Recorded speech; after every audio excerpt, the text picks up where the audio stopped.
Hello and welcome to another episode of 5 at Phoenix. My name's Zoe Thompson. I am the coach here at Phoenix Life and Wellbeing Coaching, and you are joining me today and Tom Wheelhouse from Mightify. Now, Tom's going to introduce himself in a moment. Just to let you know what you are tuning into, this is 5 at Phoenix. So simple concept. We have a theme each month. This month the theme is mindset, and each week I have a guest, and that guest brings in 5 questions on that topic that I have not yet seen. So in a minute, Tom's going to introduce himself, and then we're going to get straight into those questions, and it'll be pretty flexible. I don't know what questions are coming, and there'll be some conversation around it, and hopefully lots of hints, tips and advice within that conversation that will be helpful to those of you who are watching and listening in. So if you're hearing things that are helpful, or you know somebody that this conversation may help, please do feel free to share, and also hit the like and subscribe buttons wherever you're watching us from. So with all that being said, Tom, let me let you get a word in. Do you want to introduce yourself? Tell us a little bit about you and your company and what you do. Yeah, thanks, Zoe, and hi everyone. I'm Tom Wheelhouse. Currently, I work primarily with people in emergency services or education who are thinking about their options, whether that's their career change primarily, or their sort of health and well-being, or just feeling a bit stuck. If I had £1 for every time someone used the word institutionalised, that would probably be very successful. So that's where we find people who are institutionalised and want to be inspired. In previous lives, I've been a police officer and also worked in big sort of corporate environments. So I've done lots of different things, but fundamentally trying to help people find the right place for them and not be a square peg in a round hole, I guess. Yeah, and I mean, we have similar backgrounds, but we didn't meet through working together. We met through the fabulous network of LinkedIn, and we've connected there, and we've had some fantastic conversations around sharing experiences, but also how we help people now in different ways. So thank you so much for joining us today. We'll put the links in of where people can find you and how people can connect with you if they are looking for that kind of help, so that they know where you are. But we'll put all of those links in. So you got 5 questions for a conversation today. I'm intrigued as to what you've got. I have, yeah. I'll start with I didn't start with a simple one, sorry. So, no, so I think, you gave me the topic and the title of mindset. And I think a lot of people now are kind of slightly familiar with some of the concepts, or they've maybe heard it talked about. And I still see lots of very simplified things about mindset, saying there's 2. You either have a fixed one or a growth one. So my first question is it that simple? Wouldn't it be great if it was? I think people look at a growth and fixed mindset. And so for those of you who haven't heard of this, the research and the concept is by Dr. Carol Dweck. It's an excellent book to read, because it's got lots of case studies in there. So for people like me who like a good story and understand where these kind of these concepts come from, it's a great book to have. I think growth and fixed is simple, but I think we tend to put ourselves in that category if we think that we're one or the other. And I think most people like to think that we're growth mindset. But what I do notice when working with people is that actually some of the language that we use is quite fixed. And so even though in general we might be quite growth mindset, we will use language that in particular areas is quite fixed. So I know for me, I will quite often describe myself as not being academic.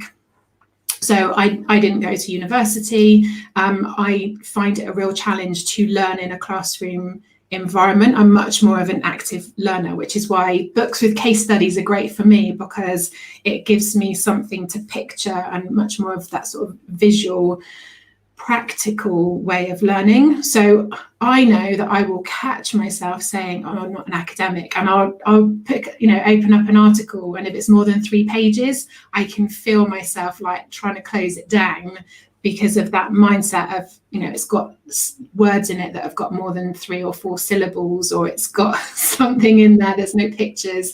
And so I automatically feel myself kind of shutting down. And so I really have to challenge that.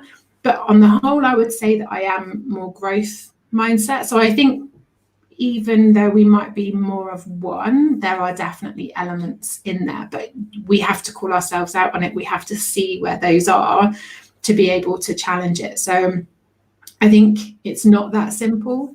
I think there's lots of, and I think it's different with different situations and with different, I think with different people sometimes as well. We can be more open to being challenged and growth, encouraged, motivated, inspired, all of those things. And then there'll be other places where we feel closed down, where we feel more fixed, and sometimes where maybe other people would like us to be fixed. They don't want us to have that growth mindset because it doesn't work for them. So yeah, I don't know, when you thought of that question, what were your sort of thoughts behind it?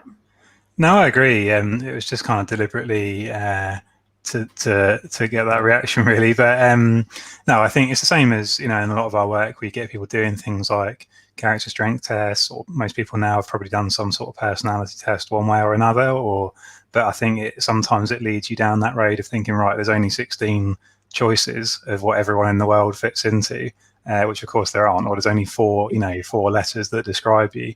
So yeah, and I just because I see it, and I agree with you, it's a really good way to start thinking about it, and it's a good book for sure.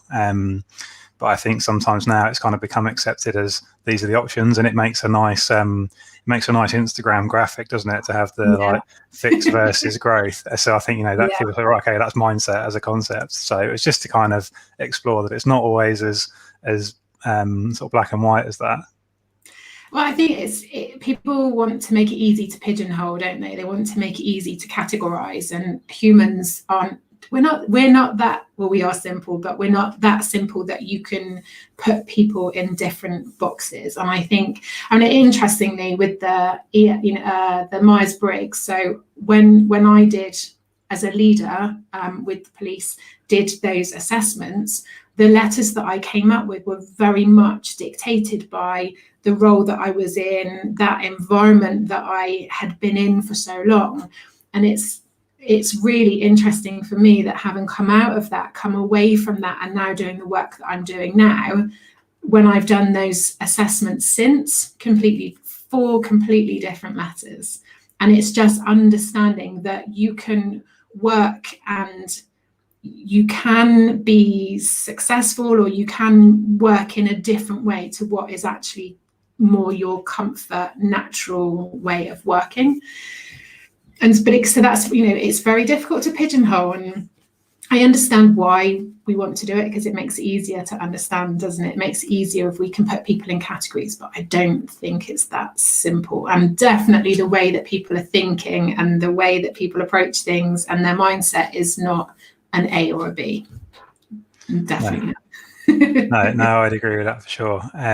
Which kind of actually leads pretty easily onto my second question, if you're ready for that one, which you'll see the thought process. But so, with those mindsets, or with mindset in general, how much of it do you think is nature and how much of it is nurture? So there's all those kind of concepts where people say, how you are when you're 7 is kind of how you are as thereafter.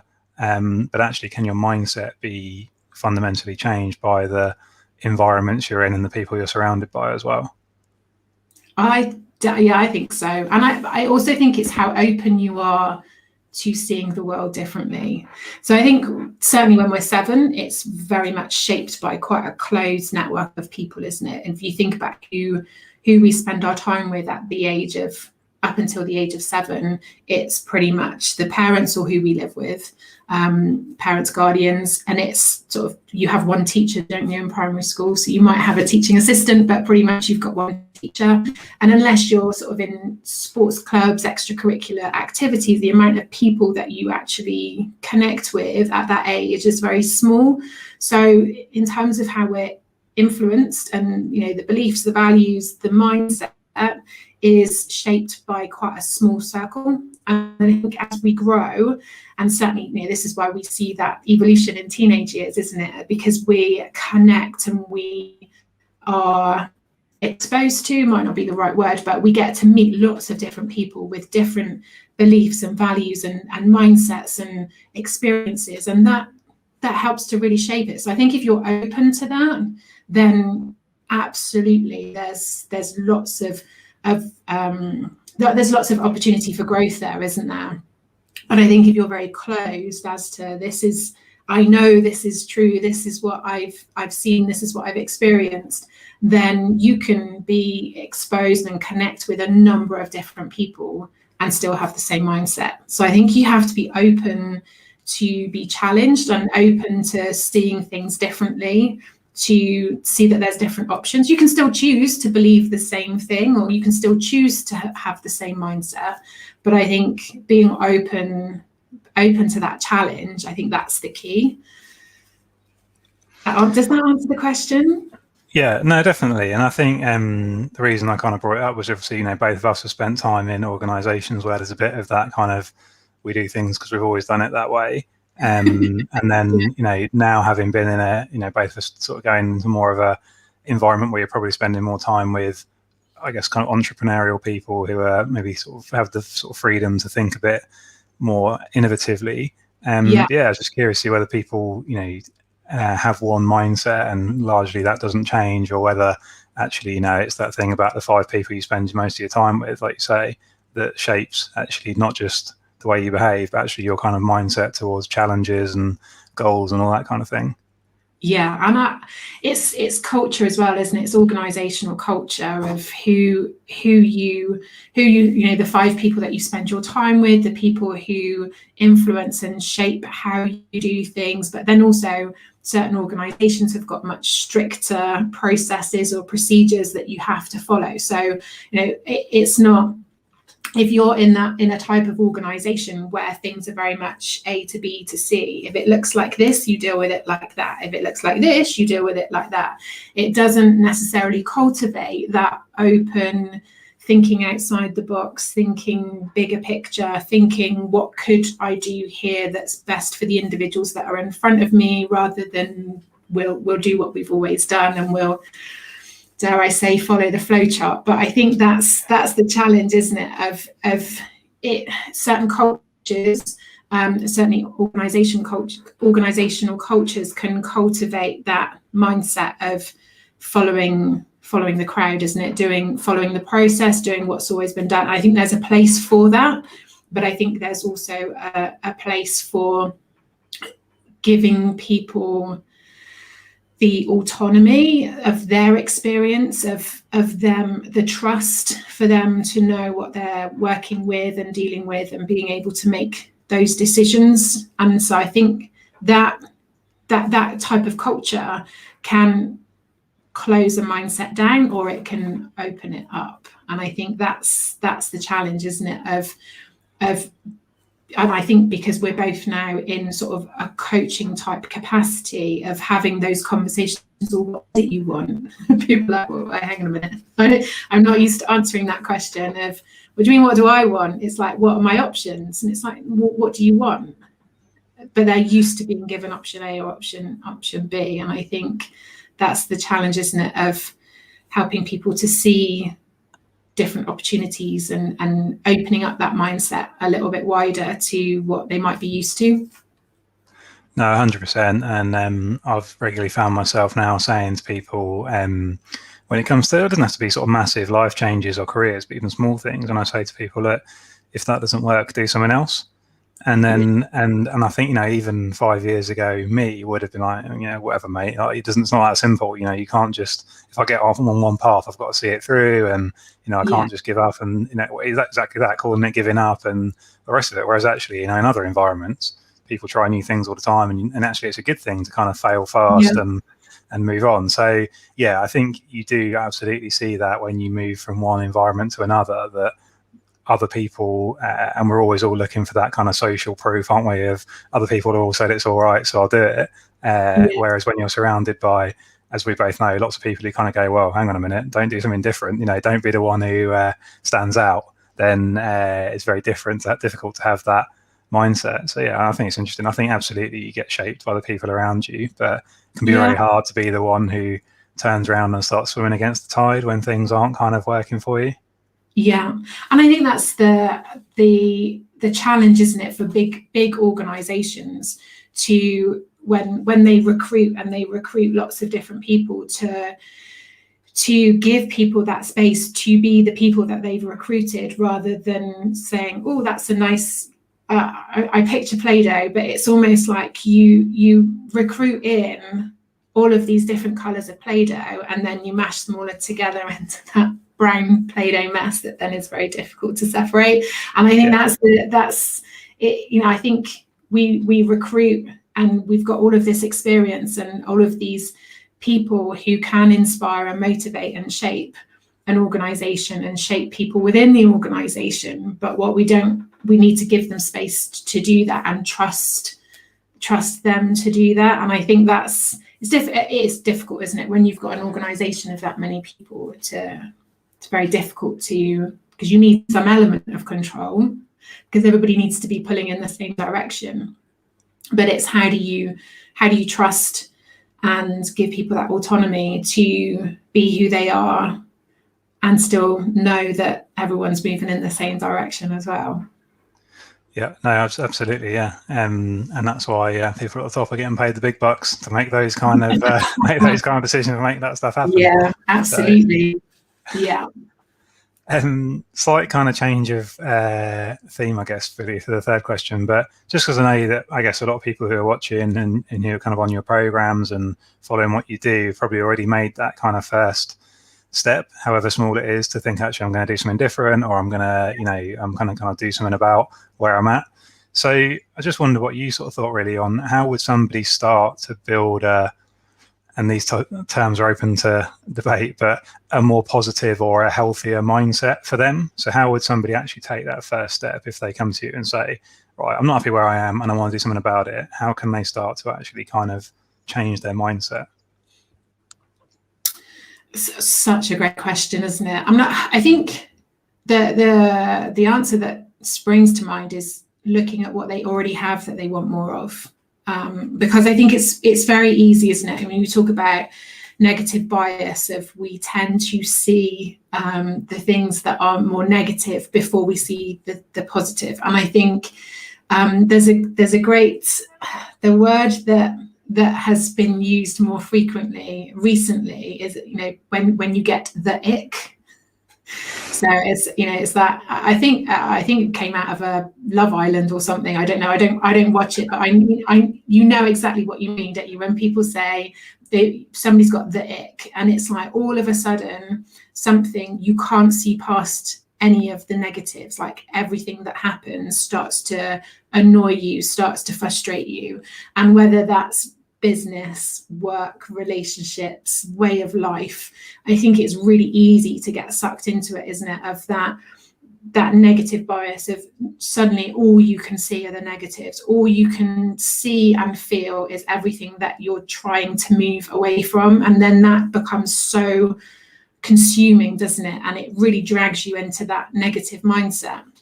So I think to start to come away from that, even though you recognize that there's an ick and you want something different, it's very much for me about working with, okay, what is it you do love? What is it you have got that you enjoy, that makes you happy, that that gives you that fulfillment in life that you want to keep hold of and do more of?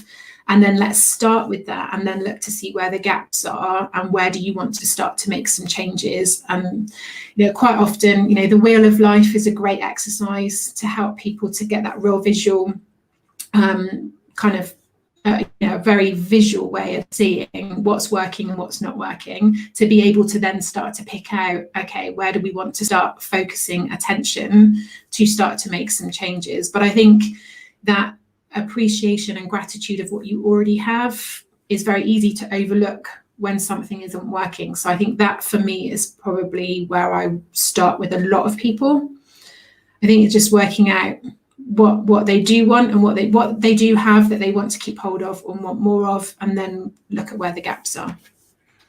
No, I totally agree, and I think we see that a lot in the people kind of trying to make those practical moves as well. That exactly the same concept. They've probably already got a lot of the skills or abilities to do it, but it's just maybe it's a bit of guidance, maybe it's the self-belief, maybe it's circumstance, whatever. But the sort of, you know, ultimately cheesy thing about that is the Michelangelo thing that, you know, he probably never said really, but you know, that actually the David sculpture was already in the block and all he had to do was chip away the rough stuff from around the edges and reveal it. I'm sorry if he did say that. I'm not quite 100% convinced that someone wrote that down 500 years ago and made it into a nice Instagram quote. But yeah, but I think it's true. Like, I think people, you know, just like we were saying earlier with the mindset stuff, people don't always realize that actually it's maybe not as far away as you think, or, you know, it's actually not a whole kind of complete about turn. And yeah, I really like those exercises too for actually seeing what you've got and what's kind of missing, because like you say, it's so easy to catastrophize. And there's, you know, I think there's even sort of proven psychological fact, isn't it, that negative things are, you know, sort of 3 or 4 times more powerful than positive ones. So we're kind of hardwired to always look for the worst case scenario, which I guess is great when you're a caveman and you're always looking over your shoulder for a polar bear, no, mammoth or whatever. But you don't need that so much when it's actually just, you know, you're in the wrong job. So yeah, I think it's really powerful stuff. I think also it's looking at, you know, just peeling back the layers of what that means. And I know that you do this with the people that you work with, but I think sometimes people feel like they need to make a really big change for things to make a difference. And sometimes, you know, I think people sit and look at it, and so the fear of the change and what's needed to make the change then becomes overwhelming. So not only do they have the ick and can only see the negatives, now they've got overwhelm of what it would take or what they would have to do to make a change. And I think that's helping people to see what they've already got, you know, like you said, that, you know, what is contained within that stone, that actually they don't have to chip away a huge amount to make some changes. You know, you don't, okay, I'm trying to think of 2 animals that look the same that you wouldn't have to chip too much away at for them to look like a different animal. My head had an image. It hasn't quite converted into being able to translate that. But do you know what I mean? You've got two things that, you know, you're not going necessarily from an elephant to a mouse. It might be that you're going from a mammoth to an elephant. You know, they look very, very similar, but it's very small changes to get you where you want to get to. Yeah. I don't know where I went with that. My head went somewhere. Maybe that made sense to somebody out there, but I think people think that they need to make big changes, and it's stripping back. What is it in your job that you do really enjoy? And maybe the job has changed and you don't get to do that anymore. So where are there other opportunities for you to be able to do that? That might actually be still within the same organization. So it might just be look at moving to a different department, or changing your role up slightly, or looking at different tasks you can take on that would tick that box. But actually, you know, when you know what is it about the job that you enjoy? Because it's not, you know, a role profile and statements, it's the activities that are within that and who you come into contact with. And sometimes I think people think that they need to do a big career change to be able to do that. Whereas actually, when you look at the ingredients, they might be somewhere not that far away. No, I agree. And I think, just thinking, you know, personally, I definitely did that, you know, kind of walked out the door. Okay, I need to put the whole thing in the skip and set it on fire and start again, when actually, you know, that kind of worked out, but actually it didn't necessarily have to be that extreme. So yeah, I totally agree. And I think that's absolutely true of all the people we work with, that they're never as far away from that goal as they think they are, or from the kind of skills they need to get there. For some people, putting everything in the skip and setting it on fire is what is needed to be able to kind of draw that line and move on. But quite often you'll find that, you know, within 6 months to a year's time, they have started to pull back out the things that they did before that they enjoyed doing. And it might look different, but it's the same.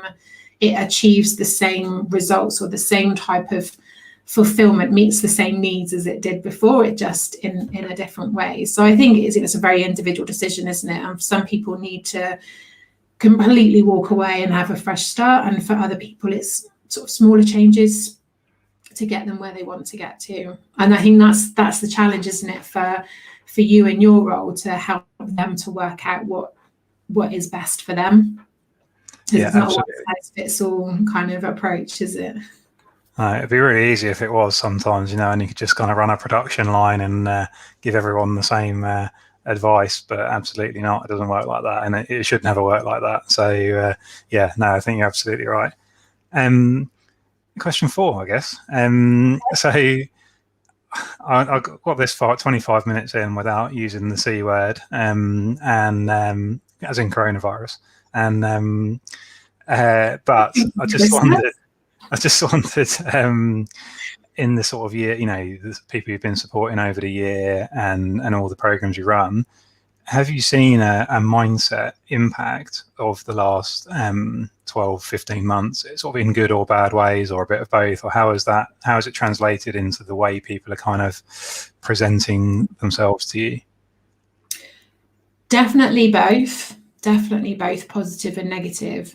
And I think even when it's been negative initially, that's the beauty of what we do, isn't it? Is helping them to find the positives even in a negative situation. I think what it has challenged for many of us is the things that we maybe took for granted, the things that we had got into that life of just being, I don't know whether it's a hamster wheel is a good analogy, but that kind of get up, go to work, come home, get up, go to work, come home, and I think when the first lockdown happened, it was great, wasn't it? It was like a little freebie holiday for a lot of people because the weather was nice and everybody was home and there was no school, but that novelty wore off pretty quick when the reality set in of, okay, this isn't going anywhere, and actually this is going to have some pretty significant impact for people. So I think it's that element of, it's that it just shook everything up, didn't it? It just really made people stop and think, okay, what is important here, and what am I doing, and what do I want to do? And I think there was lots of uncertainty. And as we know, when there's lots of uncertainty, it creates opportunity, and it tests, doesn't it? It tests you thinking we've always done it this way. Okay, but now we can't do it that way. So we have to find a different way of doing it. That creates opportunities, creates challenges as well. But if we're going to put effort and energy into creating something different, this is an opportunity for us to think about what it is we want to create for the longer term. And I think whether that's been businesses having to pivot, or whether it's been individuals looking at, actually, I quite enjoy not commuting. Actually, I quite enjoy, working from home and having some flexibility around my day. Or, actually, I don't think I want to go back to work. For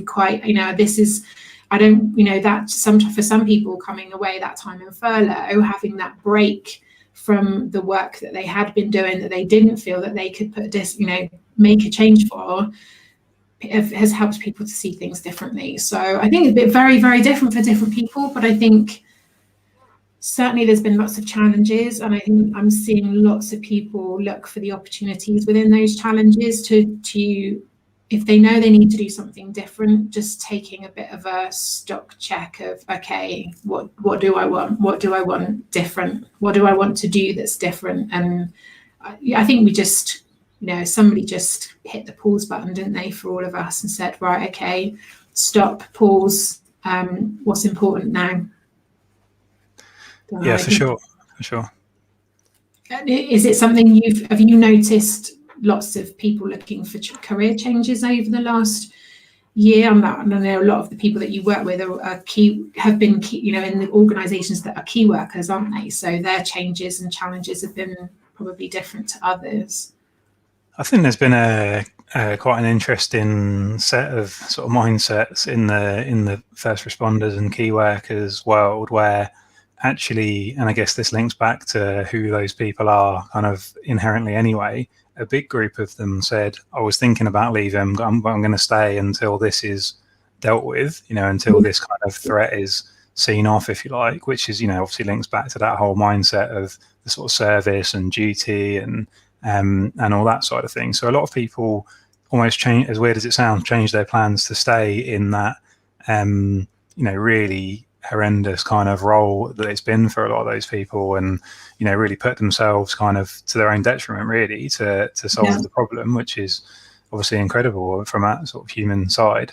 But on the flip side, I think there were a lot of people who it was the straw that broke the camel's back, who were already kind of feeling like, well, actually, I haven't had a decent break in years, or I've been overworked or undervalued for a long time, and now it's just tipped over the sort of the stress bucket's overflowed, basically. And that's been the spark that's actually said, right, I'm going to do something about this now, because it's got so bad. And I really like this kind of concept in sort of mindfulness, I suppose, or mindset, that nobody really does anything until their backside's on fire. And sometimes that happens, like it's imposed on you because you get made redundant, or whatever happens. But it's very difficult to kind of do that to yourself. But I think actually a lot of people who had been kind of going along at a 3 out of 10, I'm not happy, but it's not so bad that I'm going to do something about it, were suddenly, and it's not something you wish on people, but we're suddenly thrust into it's a 0 out of 10 now. And, I've got no choice.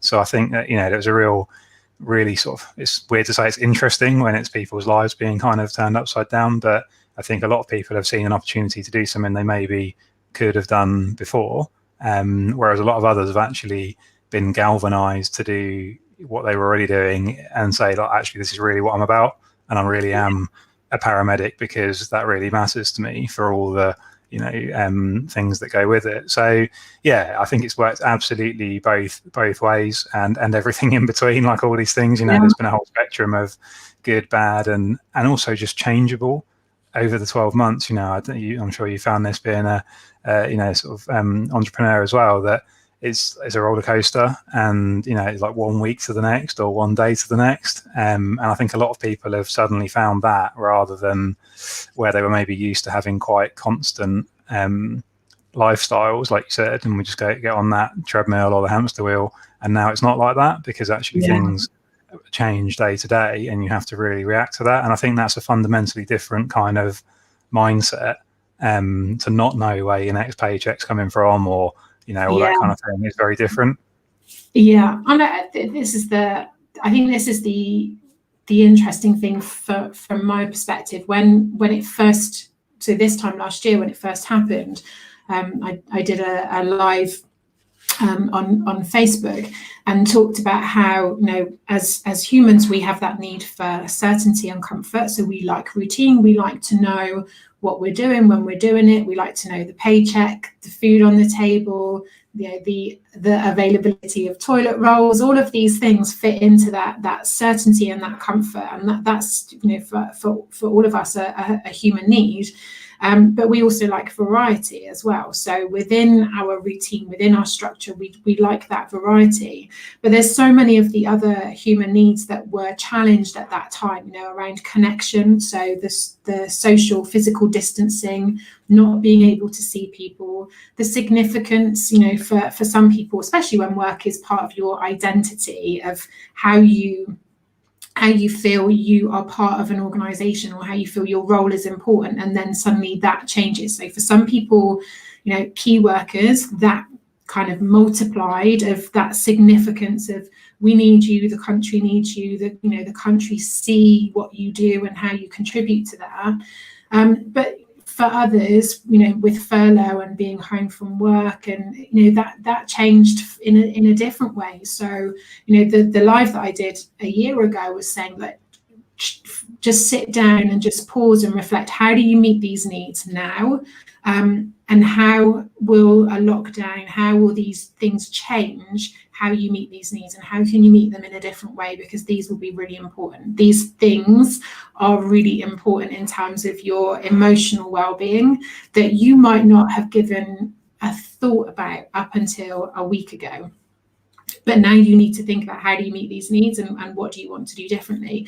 So I think, you know, there's some people who that significance, that connection, variety, certainty has grown in one way, and for others it's been very, very different. And I think for me it's been very interesting watching how people respond to that, and how individuals have made it work for them, and for some how they haven't been able to make it work, and it's created those feelings of being uncomfortable and uncertain, and that's contributed to a downfall in mental and emotional health. So it's been an interesting 12 months, and I think each lockdown, each stage of this has challenged people in different ways and mindset, and I think that trying to find the positives and trying to see the opportunities and make it work for them has been really key in how people have approached it, without doubt.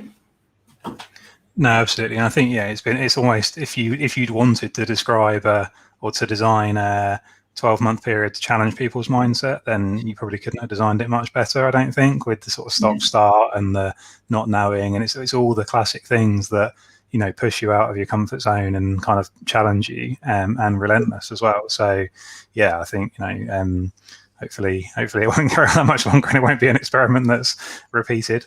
But yeah, it does feel like a bit of a sort of social experiment, doesn't it, in watching, and I think because it's been global as well, just watching how different not just on an individual level, but individuals, organizations, communities, cultures, religions, countries, just how different people have approached it, and how they've managed it and how they've responded to it has been really interesting to watch. I don't have any need to watch it again in my lifetime. This is one thing I don't think I feel the need to repeat, but I think there's been some really valuable lessons for all of us in this. No, I totally agree. Which leads me to my fifth question, really, which you know, it's just I suppose it's not really that much of a personal question, but I just wondered, for the sort of an insight for the people who are on your programs or, you know, kind of following your work, how you would describe your own mindset, given all the stuff that we've talked about that as an open question for you. Yeah, that's a good last question too. That's interesting. What do I think people's perspective? What do I think mine is, or what do I think other people think mine is? Because that could be two very different things. Well, yeah, I don't know. Are they different? I was just kind of thinking, how would you describe your own? But I guess, yeah, that you can't really do that without how would other people. Yeah, that's true. And I think most people would probably, I would say positive, and think sometimes I have to keep that in check, because I think there is a risk in that sort of being overdone, and sometimes that, I've heard people call it toxic positivity. I'm not sure that it is toxic. I think just sometimes it's a little bit, just keeping things in balance, of not overlooking the negative side of things, not overlooking risk or looking at the bigger picture. I think my go-to is positive. I think the thing for me is that I actually thrive in disruption, and I think this has been the interesting thing for me, and I think the police background has had a huge contribution to that, because I worked in departments that were just, you never knew what to expect, so you learn to work in a way where you had an idea of what you wanted to get done in the day, but actually so much of what happened in the day was not within your control. So I think, from 18, I worked in departments where the public dictated what happened in my day. And so not knowing, walking to the counter and not knowing what conversation you were having, answering the phone, not knowing what you were going to be dealing with, coming into the office, not knowing what job was going to come in that day, that was all part of that. So uncertainty, the certainty for me is that the days were always going to be uncertain. So there was some comfort in that. So I think not planning and being able to respond and react to things that's familiar for me, that's comfortable for me. But I also recognize it's not for everybody. The thought, for me, sitting and planning a year of business is not my ideal day at all. So I only ever plan 3 months at a time, because I like to be able to change and adapt. So I think for me, I think the positive mindset has been helpful. I think being able to, that sort of, is it resilience? I guess some people would describe it as resilience, but I think for me it's the actually being quite comfortable not knowing. People talk about the VUCA, the uncertain, volatile type elements. That for me is what I know. It was almost like coming back, oh, okay, disruption. Let's have a little bit of chaos to kind of shake things up a bit. So, yeah, I think for me, the not knowing isn't. That's not a deal breaker for me. I'm quite comfortable with that. But I also recognise that that's not everybody. Not everybody likes to work in that way. So, yeah, I think does that just answer the question? I'd be interested actually, because I know people will watch back or listen back who have worked with me over the last 12 months or know me and have worked with me, and I would be interested to see whether or not they feel that's their perspective is similar. But yeah, does that answer the question?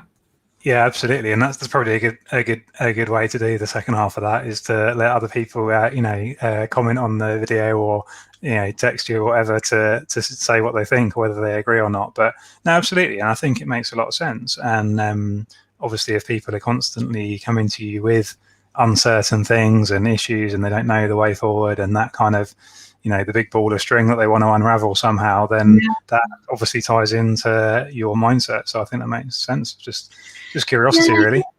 You hear people say, don't you, that letting go of the outcome, or letting go of the need to control, or that embracing the uncertainty, or I love the term sort of approaching things with that childlike curiosity of not being focused on a solution or the outcome, but just kind of enjoying what happens getting there. And I think sometimes that I have to remind myself sometimes it's the bonus of coaching, isn't it? Is that when you have these conversations all the time, it's that continual reminder of, are you approaching things with that open curiosity of what else could it be? What else might it turn out to be? What else is here that you can explore, rather than trying to get yourself from A to B and having a very fixed mindset of how that needs to happen, but just being very open to how you might get there in different ways. So yeah, I think that's definitely something that coaching full time has really helped me embrace, because you can do it that way. You can just kind of go, okay, what are we doing today? What are we talking about today? Where are we going today? And not being caught up on, because it's not your outcome with coaching, it's not your outcome, is it? You're just there. And I love the description of coaching as a guide and explorer. We're not there to tell people to go left or to go right, or what their A to B looks like. We're just on the journey with them, giving them that support and that guidance.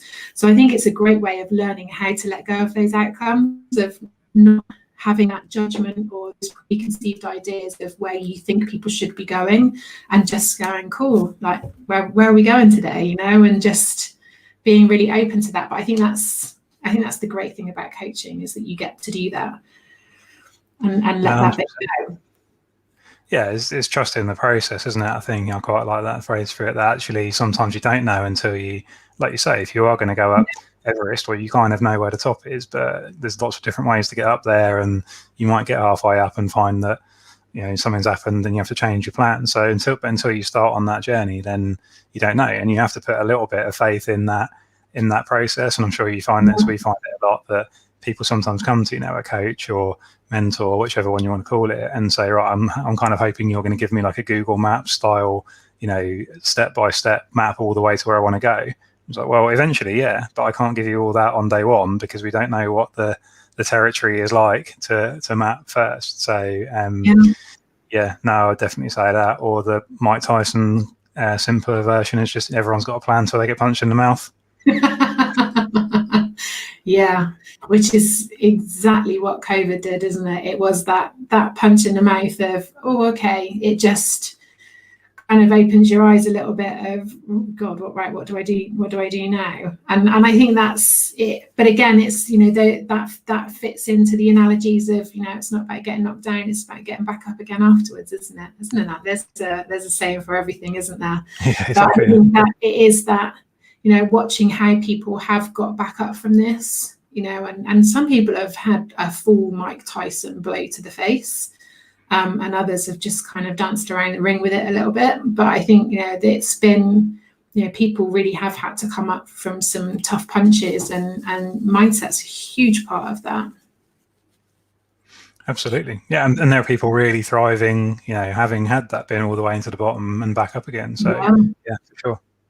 It's that, you know, it's the saying of not knowing what's possible until it's tested. And I think it's given people opportunity to test things out, hasn't it? Try something different. Yep, absolutely. No, and it all comes back to the mind, I guess. So yeah, no, it's a good topic to get into, and yeah, it's been and lots to think about in there. Hopefully, for people watching as well. Yeah, great questions. It's always really nice to talk things through and hear different people's perspectives. And I think that's always been, you know, my idea when we kind of started the first couple, was that, you know, just by you bringing the questions, it just brings different topics of conversation to the mix, rather than me regurgitating and churning out the same things with different people. So I love the fact that, you know, you bring that dynamic of the work that you do and how you see mindset play out with people that you work with, and where that works really well for people and where it becomes more of a challenge for people. So it's been, a great conversation, and hopefully there's stuff in there that's really helpful to people, and people who know somebody going through something like this at the moment still, you know, they can pass that on to listen and watch back. But thank you so much for your time. Pleasure. I appreciate you coming on. We'll pop the links in. Is there a best place for people to come and find out more about what you do? You can head to the website, which is mightify.co.uk, or you can find us on all the usual social media channels, except like Snapchat and Twitch, because I'm too old to know how to use those. But all the other ones you can find us on. Yeah, same. Opened it up and thought, no, I've got enough going on here. That's great. Well, what we'll do is this will go out across all of the different platforms, so we'll tag you in on each platform, so make it nice and easy for people to find you. And don't forget to like, subscribe, share, all of that stuff. Get this out there to people who you think it can help. Thank you very much, Tom, for your time. Thank you for the comments in the chat. I will come back and respond to you. But yeah, it's great. And keep your eyes out, because we will have another live next week, so still on the same topic. And we'll be back again very soon. Thank you very much. Thanks, Tom. Thanks, Alice. Cheers, no worries.